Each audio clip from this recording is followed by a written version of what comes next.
యమ్మీ యమ్మీ chicken fry అండి. మీకు నచ్చిందా? అయితే ఒక లైక్ కొట్టండి. ఇక వీడియోలోకి వెళ్ళిపోదాం.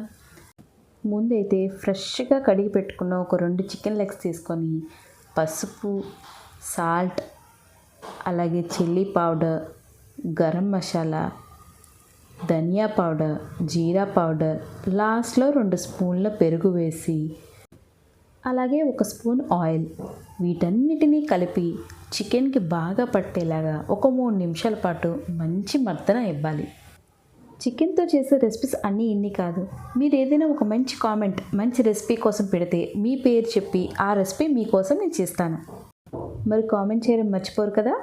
ఇప్పుడు ఇది 2 గంటల సేపు మనం చక్కగా ఫ్రిడ్జ్లో పెట్టి డీప్ ఫ్రై చేసినంత వరకు ఉంచుకోవాలి. ఇప్పుడు డీప్ ఫ్రైకి సరిపడే ఆయిల్ వేసి ఇందులో చికెన్ని వేసి 2 వైపులా నెమ్మదిగా లో ఫ్లేమ్లో వేయించుకోవాలి. మీరు కామెంట్ చేసి ఈ రెసిపీ చేయండి అని పెడితే ఖచ్చితంగా అప్పుడు మీ కామెంట్ని ఇక్కడ మెన్షన్ చేసి ఆ రెసిపీ మీకోసం నేను చేసి పెడతాను. కాబట్టి మీరు మర్చిపోకుండా కామెంట్ చేయండి. మన ఫ్రై అయితే అయిపోయిందండి. ఇప్పుడు ఈ 2 పీసెస్ని తీసుకొని స్టవ్ ఆఫ్ చేసి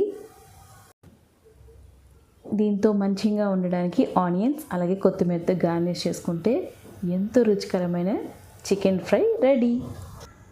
నచ్చిందా? అలాగైతే ఛానల్ని సబ్స్క్రైబ్ చేసుకోండి.